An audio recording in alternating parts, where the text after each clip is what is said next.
Héctor, cuando se habla de reforma política, generalmente la gran referencia en México es la reforma política de 1977, que dio lugar a la creación de la figura de diputados plurinominales o representación plurinominal en la Cámara de Diputados, además de muchas otras cosas.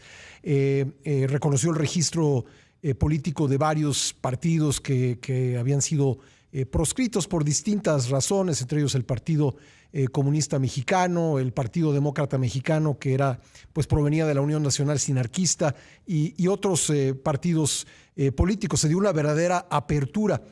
Y parte de esa apertura pues se gestó en una serie de audiencias, de conferencias, con un grupo muy plural de personas que participaron en ella. Y ese recuerdo, pues, por lo menos hasta este momento, genera un gran contraste con lo que se está anunciando como una nueva reforma electoral, que es una reforma, pues más allá del resultado que vaya a tener por lo pronto, pues en un ámbito muy restringido, una comisión presidencial encabezada por Pablo Gómez, el extitular de la Unidad de Inteligencia Financiera, y otros funcionarios públicos que pues supuestamente van a hacer algún tipo de consulta y van a generar ideas para la iniciativa que presentará la presidenta Claudia Sheinbaum por ahí de inicios del próximo año. Pero una de las críticas que ha recibido esta nueva propuesta de reforma electoral, pues es que no ha tenido la convocatoria necesaria en la sociedad mexicana, no ha sido una convocatoria amplia, y es más, Pablo Gómez en entrevistas pues ha dicho que no es requisito, que como la coalición de gobierno tiene una amplia mayoría, pues no requiere de consultar al resto a la oposición, a organizaciones no gubernamentales, en fin, al resto de la sociedad mexicana, un poco dándonos la idea, a ver cómo resulta al final, pero dándonos la idea de que esto va a ser pues petit comité y que de ahí va a salir la iniciativa. He invitado al programa el día de hoy a nuestro querido amigo Federico Reyes Heroles, escritor, columnista del periódico Excelsior y gran conocedor de estos temas, para que platiquemos al respecto con el ojo puesto en la reforma política del 77 y sobre todo en la convocatoria amplia que se hizo entonces para gestar esa reforma política. ¿Cómo estás, Federico? Pascal, muy contento de estar aquí en tu espacio. Perdóname por la larga introducción, pero pienso que era necesaria. Así es. Bueno, yo creo que una de las primeras preguntas que se hace uno es ¿por qué? Las reformas políticas normalmente son resultado de una exigencia de la oposición. Sí. Y hasta donde yo recuerde, en las victorias tanto de López Obrador como de Claudia Sheinbaum, no hubo este tipo de exigencias. Es decir, ese sistema sí logró satisfacer las exigencias de la oposición. Llama la atención porque la oposición tiene muchas sugerencias, pero no basadas en el argumento central que utiliza el oficialismo. Me refiero concretamente a los dineros. Tú pasabas hace un momento el dato de precisamente cuál es el costo de todo el aparato electoral. Y la democracia debe de costar, tiene que costar. ¿Por qué? Porque es un sistema que te permite garantizar a la ciudadanía una conducción de mediano y largo plazo. Es decir, 0.39% del gasto total. Perdón, si revisamos cuánto se gastó en el entierro del nuevo aeropuerto internacional de la Ciudad de México, que seguimos pagando, por cierto, o en otros, en Segalmex, pues 30,000. Hay como una desproporción ahí de lo que es importante para la ciudadanía. Por ejemplo, al INAI lo desaparecieron por $1,000 millones de pesos. Entonces, bueno, ¿de qué se trata? No entiendo.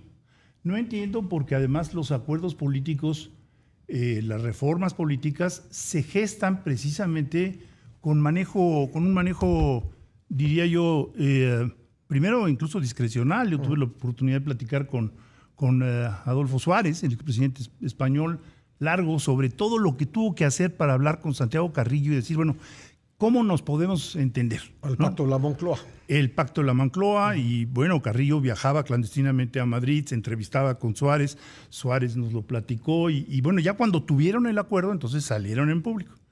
Aquí esta iniciativa ha tenido muy mala reacción por muchos motivos. En primer lugar, porque no se entiende el porqué. En segundo lugar, porque el argumento central, el dinero, pues no es válido. Y en tercer lugar, por los personajes designados.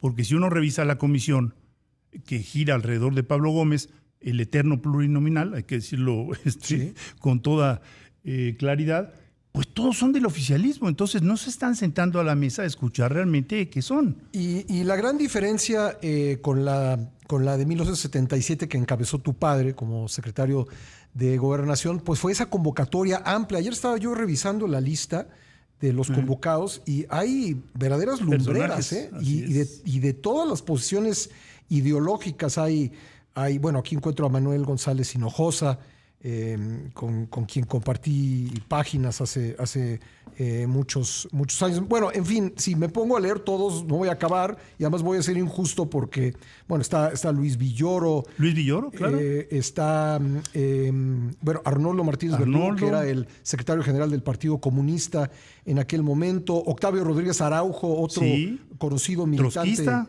Exactamente. En fin. Bueno, Francisco Javier Paoli, un politólogo. En fin, muy amplia la convocatoria que se hizo en aquel momento. Gente del PRI, por supuesto, gente del gobierno, pero también intelectuales, pero también miembros de la oposición. Y ahora pues no hay nada de eso, ¿no? Mira, me parece muy acertado lo que señalas, porque en realidad esas conversaciones, como todo el mundo sabemos, fueron públicas, pero tuvieron credibilidad. ¿Por qué? Porque muchos de esos personajes... ¿Dónde se llevan a cabo? En el Salón Juárez de la Secretaría de Gobernación. Sí. Y yo tuve la oportunidad de asistir en tanto que estudiante de ciencia política, ¿no? Y fueron muy interesantes las conversaciones. ¿Por qué? Porque muchas veces no se habían visto los ojos, Pascal. El PC venía de la clandestinidad. Claro. Recordemos que incluso, pues bueno, Chucho Zambrano había estado en la cárcel, había pertenecido a la Liga 23 de septiembre, que por cierto acaba de publicar un libro muy interesante al respecto. Es decir, era una situación muchísimo más tensa, o más bien tensa, en tanto que también tenías enfrente a la extrema derecha, el Gallito, González Goyaz. Los que venían del sinarquismo, ¿no? Del sinarquismo. Sí. Entonces, cuando entrabas a esas sesiones, uno sabía que se estaban confrontando mundos realmente muy diferentes, muy distintos, que no había, por decirlo así, como lo llama Ignatieff, un sistema operativo democrático operando en todas las mentes. Y eso se logró. O sea, se logró de alguna manera decir, bueno, dejo de ser comunista y me vuelvo demócrata. Como dijo Santiago Carrillo. Sí, hay que decir que, bueno, tú ya lo dijiste, en ese momento, pues México venía saliendo de una etapa muy oscura de su historia que se denomina la Guerra Sucia, en el que organizaciones guerrilleras que aparecieron en diferentes partes del país se alzaron en armas contra el gobierno y fueron, pues, reprimidas. No se les aplicó la ley, se les combatió ilegalmente, ¿no? Así es. Porque digo, lo que tocaba era aplicar la ley a quien hace acciones de este tipo.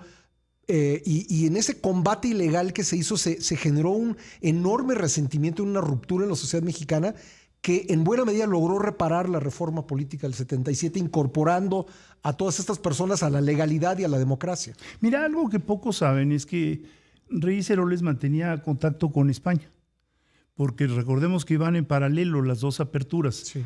Y ahí hay un personaje del Franco cual... murió en 75. 75, Sí. Y los años venideros, bueno, entra Suárez designado, después ya van a las primeras elecciones.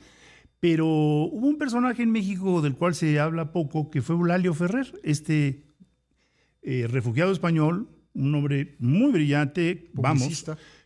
Autodidacta, que mantenía relaciones con España, y como México no tenía relaciones con España, Eulalio Ferrer fue el encargado de alguna manera de tejer las comunicaciones de qué se estaba haciendo de aquel lado y qué se estaba haciendo de este lado del mar. Entre otras cosas, por ejemplo, la amnistía nació en México, porque ellos no tenían un problema así, lo tenían mucho mayor. Estamos hablando de 40,000, 50,000 muertos que han ido apareciendo con esta comisión.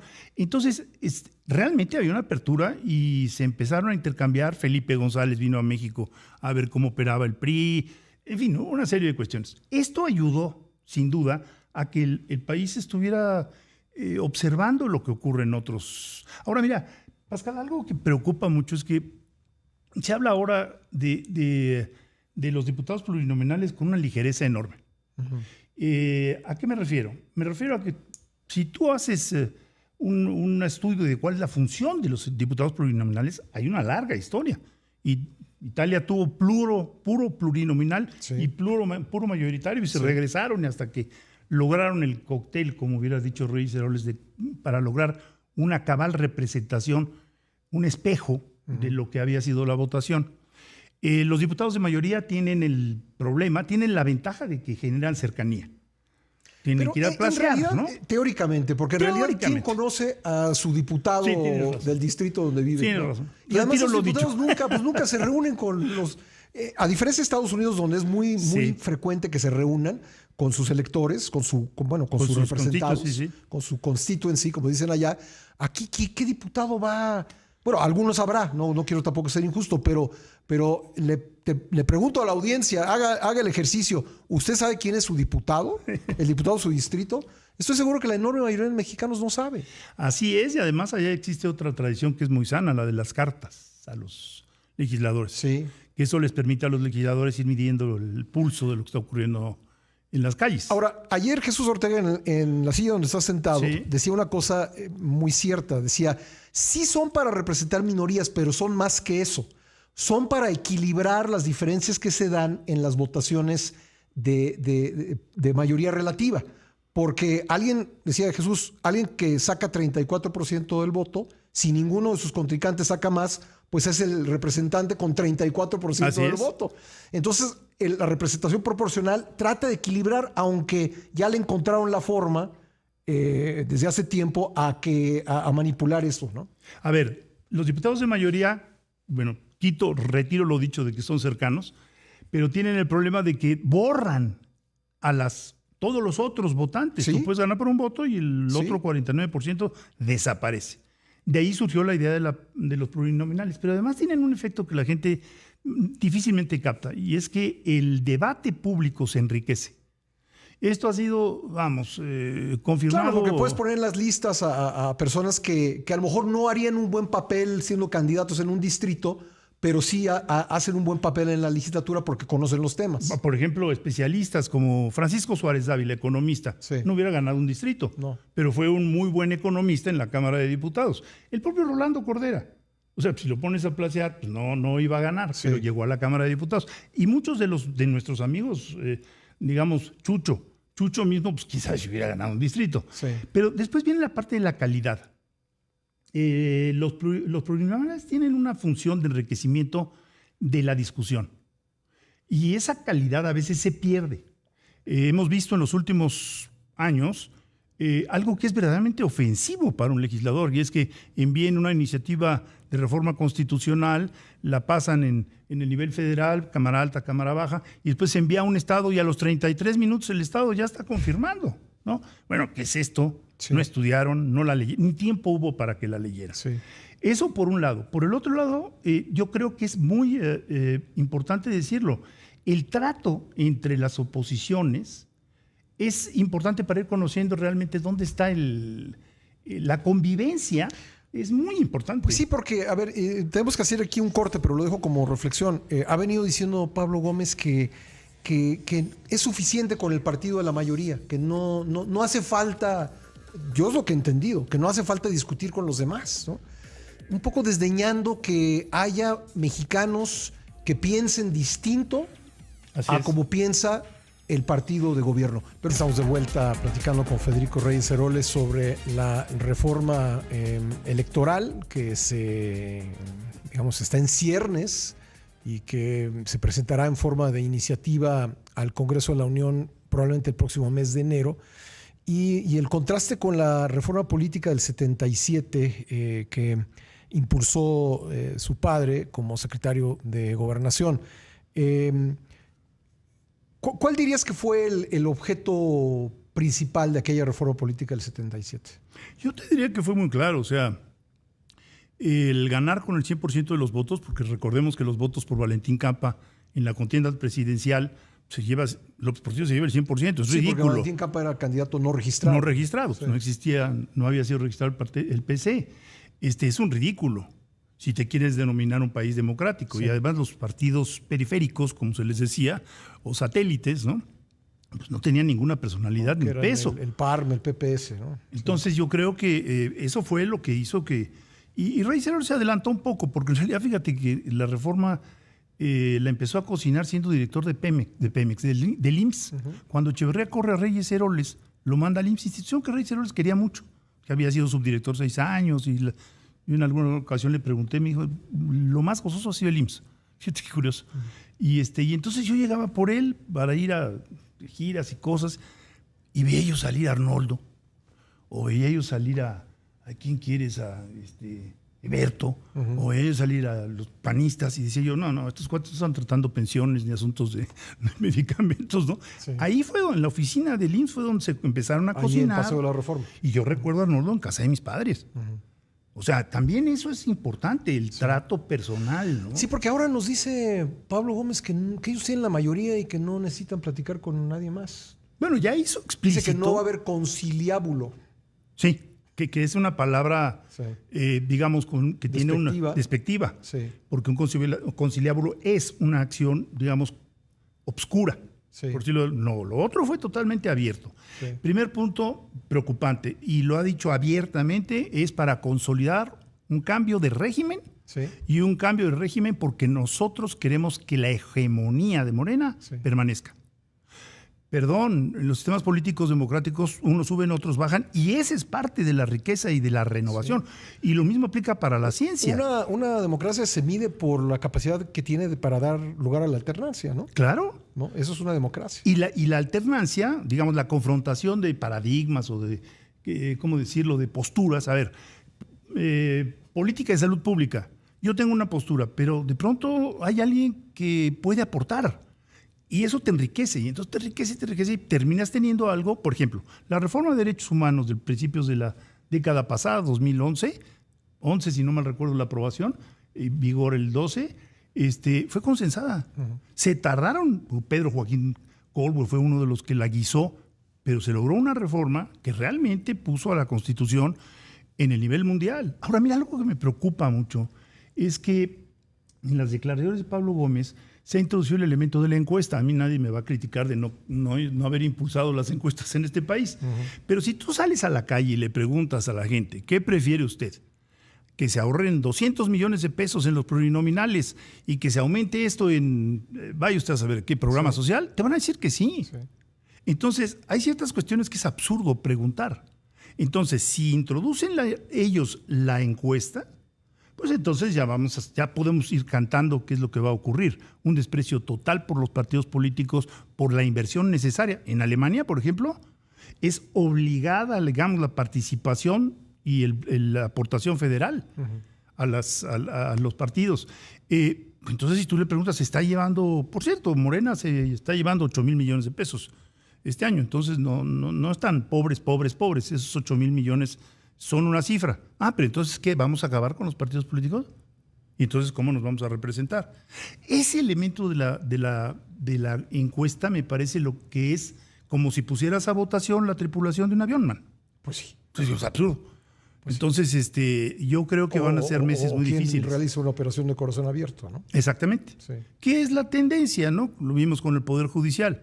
Sí. Pero en este caso, pues ya sabemos que la opinión pública, el descrédito de los partidos políticos es tal, parejos, unos mucho más, PRI, PAN, etcétera. Pero Morena también tiene no tiene una buena aprobación. Oye, entonces, ¿qué? ¿Desaparecemos a los partidos políticos? ¿Regresamos, como se ha propuesto, al financiamiento o abrimos las puertas al financiamiento privado?